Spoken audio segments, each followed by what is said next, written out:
Heart హెల్దీగా ఉండాలి అని అంటే ఎల్డిఎల్ హెచ్డిఎల్ లెవెల్ అనేది ఎంత ఉంటే కరెక్ట్ గా ఉన్నట్టు? సో అంటే ఇప్పుడు స్టడీస్ అన్ని మోస్ట్లీ ఎల్డిఎల్ మీద ఫోకస్ అవుతాయి. Of course non LDL cholesterol కూడా ఇంపార్టెంట్, కానీ ఎల్డిఎల్ మనది లెస్ దాన్ 100 ఉంటే మంచిది.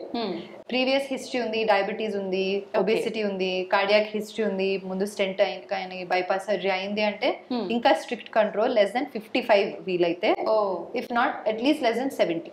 చాలా మందిలో ఈ మధ్య కాలంలో చూసుకుంటే చిన్న పిల్లల్లో అయితే ఏంటి, పెద్దవాళ్ళు అయితే ఏంటి, ప్రతి ఒక్కరిలో డయాబెటిక్ అనేది చూస్తున్నాం. బీపీ, డయాబెటిక్, లో బీపీ అయితే ఏంటి, హై, వాళ్ళలో హార్ట్ అటాక్ వచ్చే ఛాన్సెస్ ఎక్కువగా ఉంటాయా? ఉంటాయి. ఇప్పుడు డెఫినెట్లీ హైపర్ టెన్షన్, డయాబెటీస్ ఉన్న వాళ్ళకి మచ్ హైయర్ రిస్క్ ఆఫ్, అంటే 2 to 3 times increase risk of developing heart disease. Okay. And especially diabetic patients. So వాళ్ళకి స్ట్రిక్ట్ కంట్రోల్ ఉండడం చాలా ముఖ్యం. 3 నెలలకు ఒకసారి HbA1c టెస్ట్ చేయించుకోవడము, fasting and post run sugars చేయించుకొని మన టార్గెట్ లెస్ దాన్ 7% పెట్టుకుంటే డయాబెటిక్ పేషెంట్ లో పెట్టుకుంటే మంచిది. అండ్ ఎక్సర్సైజ్, డయాబెటీస్ కి కూడా ఏదైతే డయట్ అండ్ ఎక్సర్సైజ్ ఫాలో అవుతారో కార్డియాక్ డిసీజ్ ప్రివెంట్ చేయడానికి కూడా అవి పనికొస్తాయి. ఓకే మేడం, హార్ట్ అటాక్ రావడానికి ముందు ఏమైనా సిమ్టమ్స్ తెలిసే ఛాన్స్ ఉంటుందా? ఉంటాయి. అంటే కొందరికి ఉండకపోవచ్చు, కానీ మెయిన్ క్లాసికల్ సిమ్టమ్స్ ఏమైతే అంటామంటే ఛాతీలో బరువు. ఓకే. బరువు అన్నప్పుడు వెంటనే కార్డియాలజిస్ట్ ఆర్ హాస్పిటల్కి వెళ్ళడం ముఖ్యం. ఛాతీలో బరువు లేదంటే ఇలా పిండేసినట్టు, కొందరు ఇలా చూపిస్తారు, దట్స్ లెవిన్ సైన్ అంటారు, ఇలా పిండేస్తున్నట్టు అనిపిస్తుంది వాళ్ళకి. ఓకే. సో ఆ సిమ్టమ్స్ అంటే typical chest pain. But even మంట కూడా రావచ్చు. ఆ పెయిన్ అనేది వేరే వేరే రకాల్లో కూడా వస్తుంది. సో మంట అనొచ్చు, పిన్ పాయింట్ ఉన్నప్పుడు, ఒకటే దగ్గర పిన్ పాయింట్ ఉన్నప్పుడు unlikely that it is cardiac. Cardiac అవ్వకపోవచ్చు, మసిల్ క్యాచ్ లాగా ఉండొచ్చు. కానీ బరువు, మంట, పిండేస్తున్నట్టు అనిపిస్తుంది అన్నప్పుడు కార్డియాక్ పెయిన్, మోస్ట్ లైక్లీ గుండె నొప్పి అది. అండ్ అన్నిటికంటే ముఖ్యంగా ఏంటంటే నడిచినప్పుడు, మెట్లు ఎక్కినప్పుడు, త్వరగా నడిచినప్పుడు పెరిగిందంటే మోస్ట్ లైక్లీ అది కార్డియాక్ పెయిన్, గుండె నొప్పి. అంటే ఇంక్రీజ్ అవుతానే ఉంటది పెయిన్. అంటే మనకి ఎగ్జాషన్ అప్పుడు ఆక్సిజన్ డిమాండ్ ఎక్కువ అవుతుంది. అవునవును. కానీ హార్ట్ లో ఏమైనా బ్లాక్స్ ఉంటే దాని సప్లై సరిగా అందకపోవచ్చు, రక్తం అందకుండా ఉన్నప్పుడు అలా సప్లై డిమాండ్ మిస్ మ్యాచ్ అంటాం. ఓకే. ఓకే. సో అప్పుడు ఏంటంటే నొప్పి వస్తుంది. So exertional pain and rest తీసుకున్నాము, కూర్చున్నాక తగ్గిందంటే గుండె నొప్పి, మోస్ట్ లైక్లీ గుండె నొప్పి. ఇప్పుడు ఏంటంటే గుండె నొప్పి ఉందా, గుండె నొప్పి అని డౌట్ ఉన్నప్పుడు బెటర్ టు కమ్. పర్వాలేదు గుండె నొప్పి కాదనుకున్నప్పుడు దట్ ఈస్ రిస్క్. అంటే కొందరు జస్ట్ గ్యాస్ పెయిన్ అనుకుంటారు. అవును, చాలా మందికి గ్యాస్ నొప్పికి గుండె నొప్పికి డిఫరెన్స్ అర్థం కాక ఇబ్బంది. ఎగ్జాక్ట్లీ. సో అదే ఎగ్జాషన్, నడిచినప్పుడు పెరిగిందంటే మోస్ట్ లైక్లీ గుండె నొప్పి, కూర్చున్నప్పుడు తగ్గింది అనుకోండి it's most likely chest pain అంటే cardiac pain. And gas pain and cardiac pain చాలా ఓవర్లాప్ అవుతాయి. కానీ గ్యాస్ ఏంటంటే మోస్ట్లీ మీల్ టైంలో అవుతుంది, మంటలాగా అనిపిస్తుంది, వాంత అయ్యే సెన్సేషన్ కూడా ఉంటుంది. ఎగ్జాషన్ కి దీనికి కనెక్షన్ ఉండదు, కూర్చున్నప్పుడు కూడా అనిపిస్తుంది అది. But better to err on the safer side. మీకు డౌట్ ఉందంటే better to get it check. ఎందుకంటే చాలా మందికి గ్యాస్ట్రైటిస్ అనుకొని వదిలేస్తారు, నెక్స్ట్ డే మార్నింగ్ ఎమర్జెన్సీకి వస్తారు. అవునవును. అండ్ ఎర్లీ మార్నింగ్స్ లో ఎక్కువ అవుతాయి heart attacks. So 3 AM 4 AM ఆ టైంలో ఏమైనా నొప్పితో లేస్తున్నారంటే better to go to the hospital.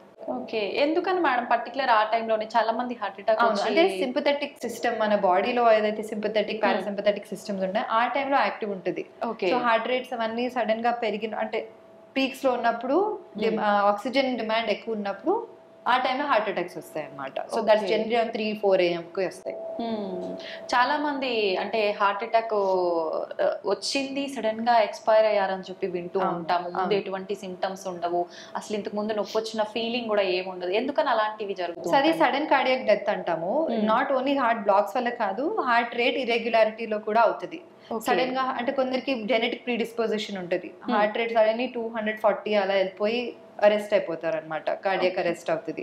లేదా మ్యాసివ్ హార్ట్ అటాక్స్ కూడా అప్పటి వరకు సిమ్టమ్స్ లేకుండా ఆర్ వాళ్ళకి తెలియకుండా సిమ్టమ్స్ వచ్చినట్టు కూడా ఉంటాయి. సడన్ గా మ్యాసివ్ హార్ట్ అటాక్ తో చనిపోతారు, సడన్ కార్డియాక్ డెత్. అంటే మ్యాసివ్ కంట్రం చాలా ఎక్కువ డ్యామేజ్ అయిపోయి సడన్ గా హార్ట్ అటాక్ వస్తుంది. చాలా మంది ఏంటంటే డయాబెటిక్ పేషెంట్స్ లో వారికి టిపికల్ చెస్ట్ పెయిన్ రాదు. వాళ్ళకి ఎలా వస్తుంది అంటే స్వెటింగ్ రావచ్చు, గిడ్డినెస్ రావచ్చు, లేదంటే బ్రెత్లెస్నెస్ రావచ్చు. చాలా మంది జస్ట్ బ్రెత్లెస్నెస్ నడిస్తే ఆయాసంగా అనిపిస్తుంది, కూర్చున్నప్పుడు తగ్గుతుంది అంటారు. ఎందుకంటే డయాబెటిక్ పేషెంట్ లో పెయిన్ సెన్సర్స్ అని కొంచెం బ్లంట్ అవుతాయి. టిపికల్ పెయిన్ రాకుండా వాళ్ళకి ఇలా ఆయాసం వస్తుంది అనుకోండి, వాళ్ళు లైఫ్ స్టైల్ అడ్జస్ట్ చేస్తారు. That is the problem. నేను ఇప్పుడు మెట్లు ఎక్కుతున్నాను, నాకు ఆయాసం వస్తుంది అని వాళ్ళు ఏం చేస్తారు, మెట్లు ఎక్కరు, మేబీ లిఫ్ట్ తీసుకుంటారు, ఆ మెట్లు ఎక్కకుండా వేరేది చేస్తారు. లేదంటే నేను మార్నింగ్ వాక్ మామూలుగా 1 hour చేసేదాన్ని కానీ ఆయాసం వస్తుందని వాళ్ళు అడ్జస్ట్ చేసి they'll just walk for 15 minutes. వాళ్ళు ఆ 1 hour చేస్తే వాళ్ళకి ఆయాసం వస్తుంది. సో అప్పుడే ఇవాల్యుయేషన్ కి వస్తే మంచిది.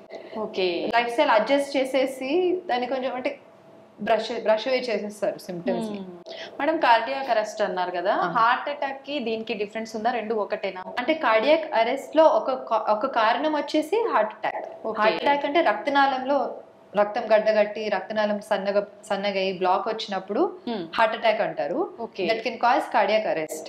ఇప్పుడు కార్డియాక్ అరెస్ట్ వేరే వేరే కారణాలు ఉంటాయి. నేను చెప్పినట్టు మీ కండరం ప్రాబ్లం ఉండొచ్చు, లేదంటే కండక్షన్ సిస్టమ్ లో హార్ట్ రేట్ పైకి కిందికి అవ్వచ్చు, సడన్ గా తగ్గిపోవచ్చు heart rate. Cardiac complete heart block అంటారు దాన్ని. సో కండక్షన్ సిస్టమ్ వల్ల కూడా సడన్ గా అవ్వచ్చు, కండరం ప్రాబ్లం వల్ల, వేరే వేరే కారణాల వల్ల అరెస్ట్ అవుతుంది. So sudden cardiac arrest are sudden cardiac death. Heart rate irregularity, sudden గా గుండె పంపింగ్ తగ్గిపోయి బ్రెయిన్ కి రక్తం సరిగ్గా అందదు. మేడం చాలా మంది చెప్తున్నారు డాక్టర్స్ కొన్ని రకాల ప్రత్యేకమైన ఫుడ్స్ తీసుకోవడం వల్ల హార్ట్ అటాక్ వచ్చే ఛాన్సెస్ ఎక్కువగా ఉంటాయని. నిజంగా అలా ఫుడ్ తీసుకోవడం వల్ల కూడా వస్తుందా? ఫుడ్ తీసుకోవడం వల్ల అంటే మనం చాలా unhealthy food, fatty foods, deep fried foods అవన్నీ ఎక్కువ రోజు తీసుకుంటే వారానికి 3-4 times 3-4 సార్లు తీసుకుంటే డెఫినెట్ గా కార్డియాక్ డిజీజ్ కి ప్రీడిస్పోజిషన్ అవుతుంది. అంటే మీరు రక్తనాళాల్లో లిపిడ్ అదంతా అక్యూములేట్ అయ్యి బ్లాక్స్ వస్తాయి, అథెరోస్క్లెరోసిస్ ఏదైతే అంటాం కదా. ఈ unhealthy diet, lakh of exercise, sedentary life style, stress, lack of sleep ఇవన్నీ కారణాలు. సో హెల్దీ డయట్ చాలా ముఖ్యం ఈ జనరేషన్ లో, మీ included. Yesterday I had pizza. మన diet and lack of exercise వల్ల మనకి ఇంకా ప్రీడిస్పోజ్. మనం చాలా మంది 20s 30s లో చూస్తున్నాం, చిన్న ఏజ్ లోనే. మా పేరెంట్స్ జనరేషన్, మన పేరెంట్స్ జనరేషన్ వాళ్ళు they would walk everywhere, they were fit, they were obesity చాలా తక్కువ ఉండేది ఆ కాలంలో. ఇంత అంటే కూర్చొని ఫోన్ ఆర్ ఐప్యాడ్ ఎక్కడ చూస్తే అక్కడ మనం మూవీ చూసుకోవచ్చు, no need to walk in the park. So అదంతా తప్పు. అవుట్డోర్ గేమ్స్ ఎక్కువ ఉండే అప్పట్లో. చిన్నపిల్లలు ఓకే ఇంకా they are going out, but పెద్దవాళ్ళు మనం అస్సలే కంఫర్ట్ ఆఫ్ అవర్ హోమ్ అన్నిట్లో అలా ఉండిపోయాం. కానీ at least 30 minutes of exercise, moderate intensity exercise, at least 5 days in a week compulsory for everybody. నాకన్నా మీకన్నా ఎవరికైనా that's minimum we should do. దానికంటే ఎక్కువ చేస్తే ఇంకా మంచిది. మేడం చాలా మంది ఆల్కహాల్ ఎక్కువ తీసుకుంటారు, స్మోకింగ్ చేస్తూ ఉంటారు, దాంతో పాటు ఆల్కహాల్ అనేది నాన్ వెజ్ ఎక్కువ తీసుకుంటూ ఉంటారు. ఇలాంటి వాళ్ళ హార్ట్ అటాక్ వచ్చే ఛాన్సెస్ ఉంటాయి. సో రెడ్ మీట్ అంటే మటన్ ఎక్కువ తీసుకుంటే కొలెస్ట్రాల్ పెరుగుతాయి, పెరిగినప్పుడు హార్ట్ అటాక్ వచ్చే ఛాన్స్ ఎక్కువ ఉంటుంది. So mutton, red meat cut down చేయడం మంచిది. ఆల్కహాల్ ఆఫ్ కోర్స్ ఎంతవరకు కట్ డౌన్ చేస్తే మంచిది, but still 1 to 2 glasses per week is okay. అలానే ఒక పేషెంట్ మొన్న చెప్తున్నారు, నేను తగ్గించాను మేడం అంటే, ఎంత తగ్గించానంటే రోజుకి 2-3 తాగుతున్నాను, ఫ్రమ్ 5 to 6 మేబీ. సో అలాంటిది తగ్గించాలి. వారానికి 1-2 doesn't matter. Smoking 0. Smoking should be 0. Smoking is the worst risk factor for cardiac disease and so many other diseases. Hypertension ki, diabetes ki.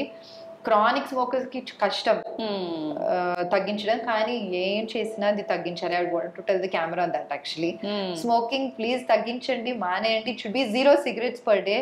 మీ గుండె కాపాడాలంటే.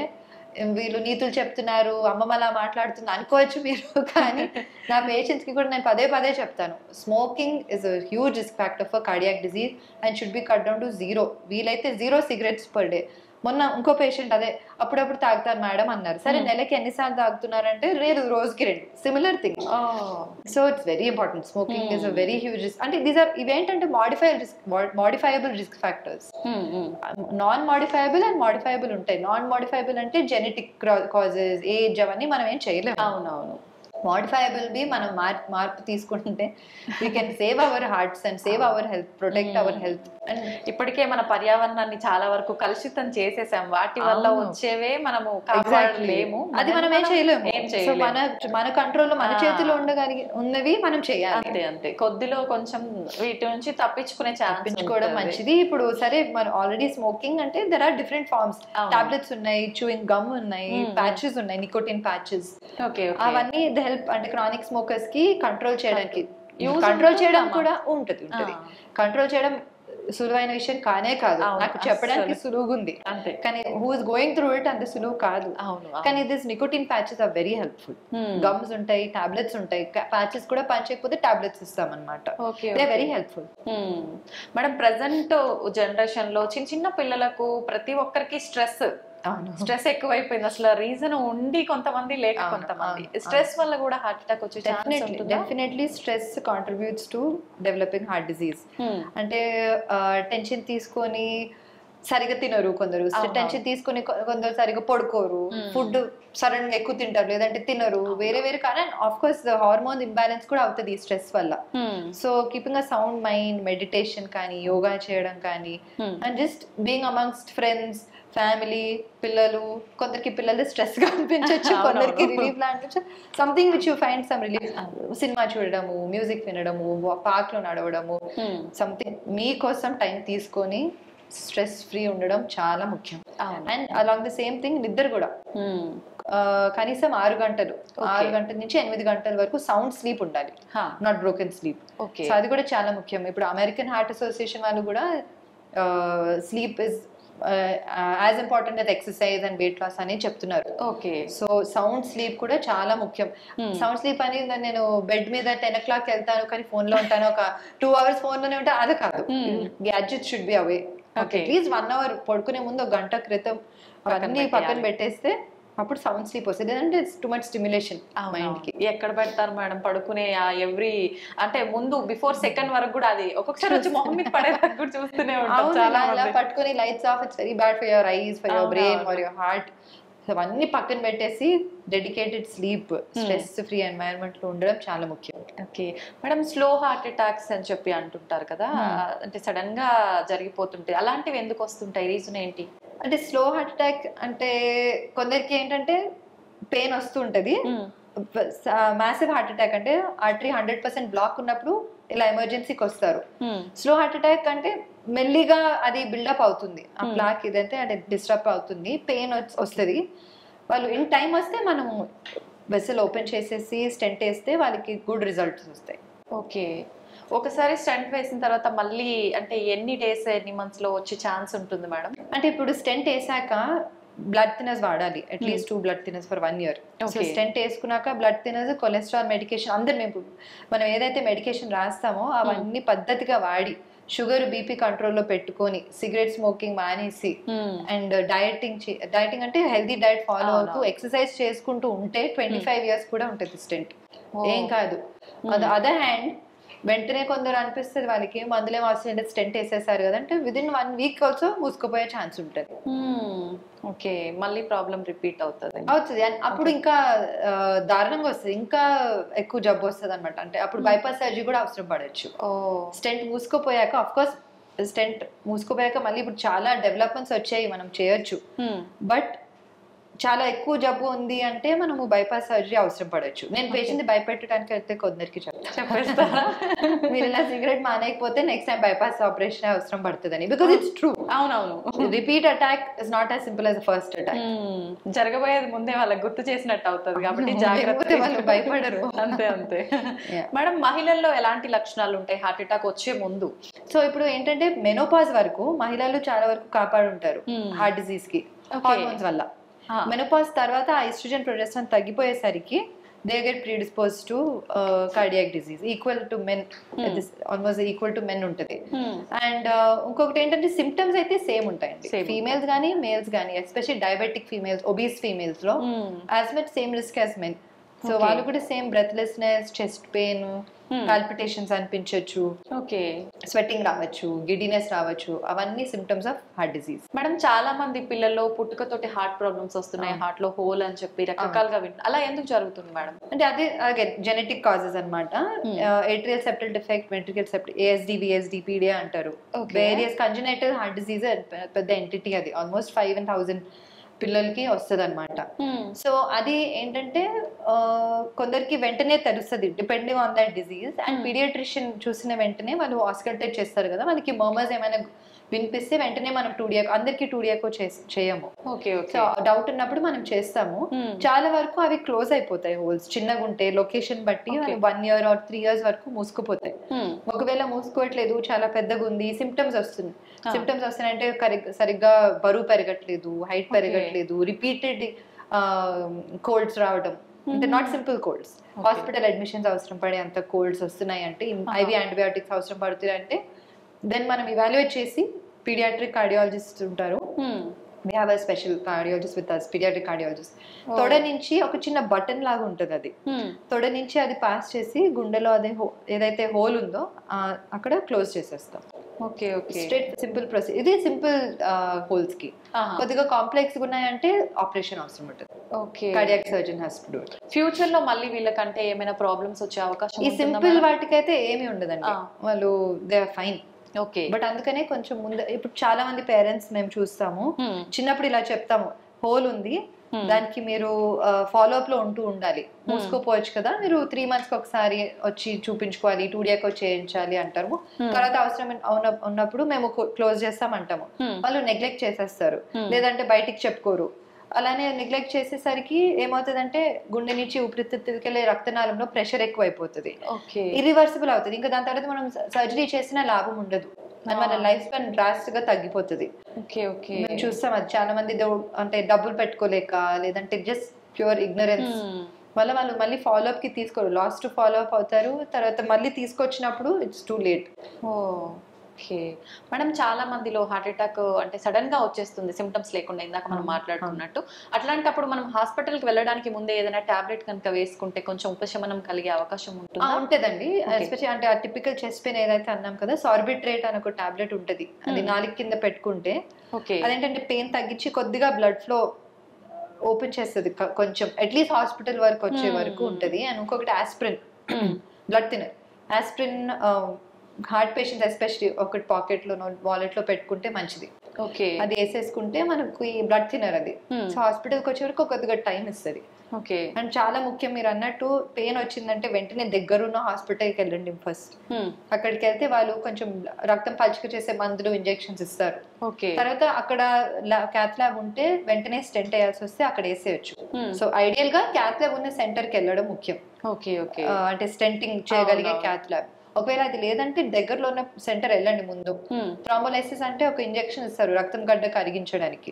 ఆ ఇంజెక్షన్స్ అన్ని ఇస్తే కొద్దిగా మీరు అంటే కాపాడచ్చు, డేంజర్ నుంచి బయటకు వచ్చినట్టు. తర్వాత ట్రాన్స్ఫర్ చేయొచ్చు హైయర్ సెంటర్ కి వీలుంటే. ముందుగానే అంటే ఇంట్లో ఏమైనా మనం చేసుకోవచ్చా మేడం? కొంచెం అంటే Sorbitrate and aspirin, nothing else, just take to the hospital. ఇంట్లో మనం చేయాల్సిన చేయగలిగింది just these two things, and going immediately, calling the ambulance is the first tip. And just going to the hospital. అసలు లేట్ చేయొద్దు. ఇంకా కొందరికి అనిపిస్తుంది ఇలా పొద్దున వెళ్తా, కాసేపు పడుకున్నాక తగ్గుతుంది అనుకుంటారు. టిపికల్ పెయిన్, బరువు పిండేస్తున్నట్టు, చెమటలు వస్తున్నాయి అంటే వెంటనే వెళ్ళాలి. వెంటనే వెళ్ళండి. ఒకవేళ ఈసీజీ బానే ఉంది, అన్ని బాగా, మళ్ళీ ఇంటికి వెళ్ళచ్చు. అలానే లేదు పొద్దున వెళ్తే పొద్దున ఎక్కువ అవుతుంది, అదే 100% బ్లాక్ అవ్వచ్చు. 95% ఉన్న బ్లాక్ 100% అయితే ఎమర్జెన్సీ డైరెక్ట్ గా వచ్చేస్తారు. అది కాకుండా ముందే కొంచెం జాగ్రత్త పడితే మంచిది. ఓకే మేడం, చాలా మంది ఆఫ్టర్ కరోనా వ్యాక్సిన్స్ తీసుకున్న తర్వాత హార్ట్ అటాక్స్ ఎక్కువగా వస్తున్నాయి, చాలా మంది హార్ట్ అటాక్ వల్ల చనిపోయారు, ఇలాంటి వార్తలు వింటూనే ఉన్నాం. ఇదంతా నిజమే అంటారా? అంటే వ్యాక్సిన్ వల్ల తక్కువ అండి, డిజీజ్ వల్ల చాలా మందికి ఏంటంటే బ్లడ్ లో క్లాటింగ్ టెండెన్సీ పెరిగింది. సో రక్తం గడ్డగట్టడం, తొందరగా గడ్డగట్టడం అనేది జరుగుతుంది. యాజ్ సచ్ వ్యాక్సిన్ తో తక్కువే అండి. మనం చూసిందంటే వ్యాక్సిన్ తో చాలా తక్కువ. జబ్బు వల్ల చాలా మందికి హార్ట్ అటాక్ యంగర్ ఏజ్ లో కూడా వస్తుంది. ఒకసారి హార్ట్ అటాక్ వచ్చిన తర్వాత మళ్ళీ నార్మల్ లైఫ్ లీడ్ చేయడం సాధ్యపడుతుంది అంటారా? ఇప్పుడు స్టెంట్ వేసాక 1 day ICU లో పెడతాము, 24 hours అబ్జర్వేషన్, 1 day రూమ్ లో. Next day they go home. ఇంటికి వెళ్ళాక ఇంట్లో అటు ఇటు నడవాల్సిందే, అసలు నో బెడ్ రెస్ట్ తీసుకోవాలనేది కాదు, లేదు. ఇంట్లో అటు ఇటు నడవాలి, మందులు వాడుకోవాలి. 10 రోజులు అయ్యాక ఆఫ్టర్ ఓపీ విజిట్ అయ్యాక వాళ్ళు నార్మల్ లైఫ్ బ్రతకచ్చు.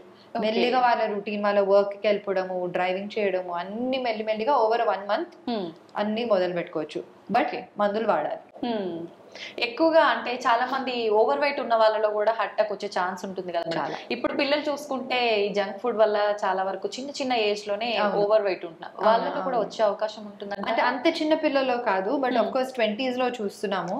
కానీ చిన్న వయసు నుంచే కొంచెం హెల్తీ డైట్, అలా అని పిల్లలకి డైటింగ్ అది కూడా చూసాను నేను. కొందరు పిల్లల్ని కూడా రిస్ట్రిక్ట్ అంటే డైటింగ్ లాగా అలా కాదు, జంక్ ఫుడ్ కట్ డౌన్ చేయండి.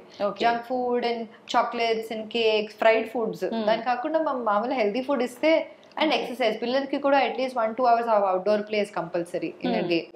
సో అలా చేసుకుంటూ చిన్న వయసు నుంచి కొంచెం అది అలవాటు చేస్తే మంచిది. బికాస్ పెద్దగా అయ్యాక ఒబిసిటీ వల్ల చాలా ప్రాబ్లమ్స్ వస్తాయి. ఓకే, ఆల్ సిస్టమ్స్ మీద, హార్ట్ మీద, లంగ్స్ మీద, బోన్స్ మీద చాలా మందికి problem. Obesity is a very big risk factor.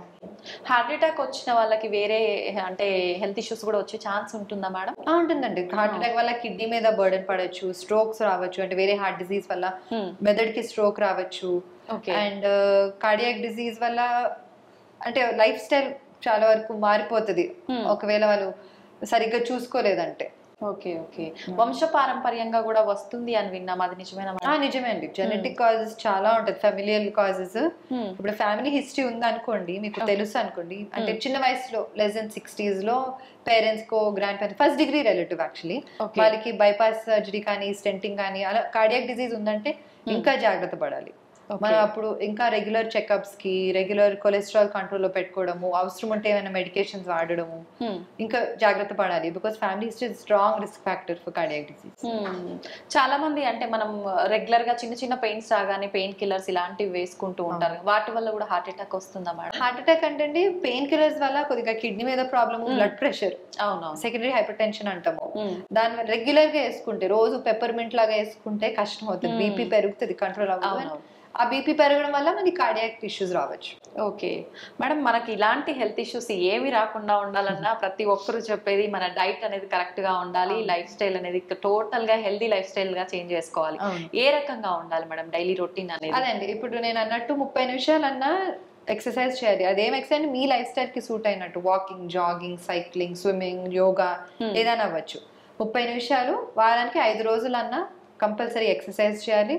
రెండోది వచ్చేసి ఈ హెల్దీ డయట్ కొంచెం ఫాలో అవ్వాలి. అంటే జంక్ ఫుడ్, ఫ్రైడ్ ఫుడ్, అప్పడాలు, పచ్చళ్ళు, నూనె కొద్దిగా కంట్రోల్లో పెట్టుకొని అలా పాటిస్తూ కొంచెం అప్పుడప్పుడు చెకప్స్ వస్తూ బీపీ, షుగర్ అన్ని కంట్రోల్ ఉన్నాయనేది చూసుకుంటూ, అంటే 100% ప్రొటెక్షన్ అని కాదు. చాలా మంది పేషెంట్స్ అంటారు, నేను సిగరెట్ తాగను, డ్రింక్స్ తాగను, అయినా కానీ హార్ట్ అటాక్ వచ్చింది, రేపటి నుంచి నేను మొదలు పెడతానని అంటారు. So many patients. సో అలా కాదు, ఇప్పుడు అదే చాలా మన కంట్రోల్లో లేని ఉంటాయి కదా genetic causes. Genetic cause almost 30% contribution ఉంటుంది. సో మనం చెప్పుకోలేము ఎవరికి ప్రీడిస్పోజిషన్ ఉంది, ఎవరికి లేదు అనేది. సో మన కంట్రోల్లో ఉన్నవి మనం జాగ్రత్తలు పడాలి, లేనివి ఇంకా మనం ఏం చేయలేము. అంతే అంతే. ఓపెన్ హార్ట్ సర్జరీ ఎటువంటి సిచ్యువేషన్ లో అవసరం పడుతుంది మేడం? ఇప్పుడు గుండెలో 3 రక్తనాళాలు ఉంటాయి.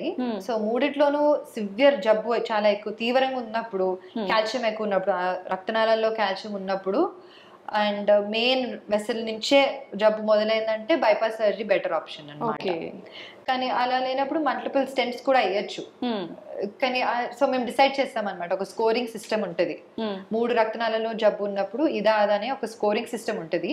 దాని ప్రకారంగా స్టెంటింగ్ సేఫా, బైపాస్ సర్జరీ సేఫ్ అనేది మేము డిసైడ్ చేసి సర్జన్ తో కూర్చుంటాం అనమాట. హార్ట్ టీమ్ అప్రోచ్ అంటారు దాన్ని. సో కూర్చొని ఈ పేషెంట్ కి ఏజ్ ప్రకారంగా, డయాబెటిక్, కోమార్బిడ్స్ ప్రకారంగా ఏది మంచిది అనేది డిసైడ్ చేసి చేస్తాం.